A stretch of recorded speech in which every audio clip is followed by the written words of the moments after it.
Hey guys, how's it going? Back again with another week in gaming news and releases. I don't even know what the gameplay behind me is going to be yet, but let's just be surprised together. Anyway, let's just stop with the small talk and get down to business. We got 4 pieces of news this week, and we're going to start off with Battlefield 3. EA's Battlefield 3 has set an EA record in its first week, selling 5 million copies, and that is the fastest selling game that EA has had. Congratulations, EA. Now, some of you might have played the online multiplayer and noticed that there were a couple of bugs or interruptions or lagginess or whatever. Well, EA says that the reason for those interruptions was because of how many copies they sold. There were so many people playing that they weren't really prepared for that, and luckily they say that they have almost fully resolved the issue, so you can get back on anytime now and play. Second piece of news is, if some of you guys got the Gears of War 3 Horde Command Pack and you've been playing those maps, well, on Thanksgiving those maps are going free with 2 other maps. They're going to be Azura, Blood Drive, Rustalong, Swamp, and Clock Tower. Swamp and Clock Tower are 2 from the original Gears games. Those 5 maps are going to go free on Thanksgiving. So really, if you got the Horde Command Pack, what you bought was early use of those 3 maps. You get those 3 characters, the weapon skins, the Horde fortifications, and the achievements. So you really got some stuff with purchasing the Horde Command Pack.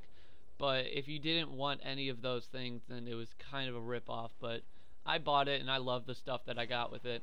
Anyway, let's move on. DC Universe, if you guys have played DC Universe, you're going to like that. Well, you might like that it's going to be free to play on PC and PS3. It does cut down on the benefits you get. If you play free, you only get like 2 character units or whatever. I don't know what the technical term is called, but you get cutbacks if you play for the free game, and you get benefits if you pay for the full game. So, I mean, it's like the World of Warcraft thing where you can only play up to like level 20, I think, if you play free. But it's cool that they're coming out with a free version of it. And the final piece of news, which is just really quick, if you guys are GTA fans, the GTA 5 trailer came out this week. I'll put a link in the description below, and you guys can check out that trailer. I'm not a big fan of GTA, but I know that there are a lot of people out there who are, so I thought I'd cater to your likings. Anyway, let's move on to the games that came out this week. We're going to start off with the Xbox 360 exclusives. We got Cabela's Big Game Hunting Party, which did not get a rating on GameSpot, but it's a Cabela's game, so it's probably not the greatest. We also got Otomedius Excellent. That got a critic score of 5.0. Don't know anything about that game though, except that it got a 5.0 critic score.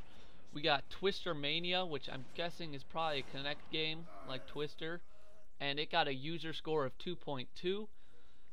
Let's move on to the PS3. We're going to go through these quickly. We got Air Conflicts Secret Wars. That got a critic score of 5.5. And probably the biggest game that came out this week, Uncharted 3 Drake's Deception, which got a critic score of 9.4. So great game there. That's the only reason I want a PS3 in my opinion. Let's move on to the Wii games now. We got Disney Princess Enchanting Storybooks, which did not get a rating, and like many weeks, Wii's exclusive games did not get any ratings. So Disney Princess Enchanting Storybooks did not get a rating. Monopoly Collection did not get a rating. Santa Claus is Coming to Town did not get a rating. And Trivial Pursuit, Bet You Know It, did not get a rating. Let's move on to the PC since that was really quick. We got Swords of the Stars 2, Lords of Winter. That actually came out last Friday, but I did the recording a little bit earlier, so I thought I'd throw this in. We got a user score on that one of 3.5. And then we got another game called To the Moon that came out on PC this week, and that did not get a rating that I could see on GameSpot. And now we're just going to move on to the cross consoles. We have two more Cabela's games here. We got Cabela's Adventure Camp for the Xbox 360, PS3, and the Wii. They all got user scores. Xbox 360 got a 3.5, PS3 got a 6.0, and the Wii got a non-available user score. Cabela's Survival Shadows of Katmai is the second cross-console Cabela's game this week, and that's the same systems. Xbox 360 got a user score of 5.1, PS3 got a user score of 4.5, and the Wii got another no score.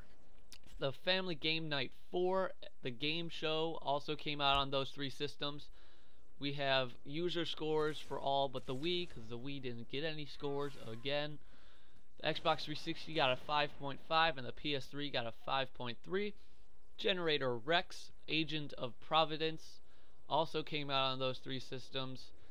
Wow, I didn't notice how many came out on those three systems this week. But Generator Rex got a user score of 5.2 on the Xbox 360, a 6.0 on the PS3, and again, nothing for the Wii. And probably one of my favorite games that probably came out this week, Goldeneye 007 Reloaded, Xbox 360 and PS3. Xbox 360 got a critic score of 8.6 and the PS3 got a critic score of 7.9. Looks phenomenal. I loved Goldeneye from N64. But let's move on to the Hasbro Family Game Night Fun Pack for the Xbox 360 and the Wii, and neither of those got scores in any category. And then we have now Jane's Advanced Strike Fighters. It was a game that I said a couple weeks ago that I think came out for the Xbox 360, but this week it's coming out for the PS3 and the PC, and they both got user scores. The PS3 got a 5.5 and the PC got a 5.4. Then moving on to the Jimmy Johnson's Anything with an Engine for the Xbox 360 and the PS3. They both got the same critic score of 7.2. Good job for both of them. And then now we have The Lord of the Rings War in the North, and that came out for the Xbox 360, PS3, and the PC. All of them got critic scores. Xbox 360 scored a 7.4, PS3 a 6.9, and the PC a 7.0. And then MotionSports Adrenaline came out for the Xbox 360 and the PS3. I'm guessing that's the Kinect and the Move. And both of them got user scores. Xbox 360's was a 5.2 and PS3's was a 6.5. And then moving on to the NASCAR Unleashed, Xbox 360, PS3, and Wii. Xbox 360 and the PS3 got critic scores of a 7.0, and the user score for the Wii was a 6.0. And then the second to last game we have this week is NCIS, based on the TV show. Xbox 360, PS3, Wii, and PC all got that game. Xbox 360 got the only critic score, which was a 6.5. The PS3 got a 7.3 user score, PC got a 4.6 user score, and the Wii got a 7.5 user score. And the last game this week is Sonic Generations, Xbox 360, PS3, and PC. They all got critic scores, except I couldn't find one for the PC. The critic score for the Xbox 360 was a 7.6, and the 7.9 was for PS3. And that's going to wrap it up for this week.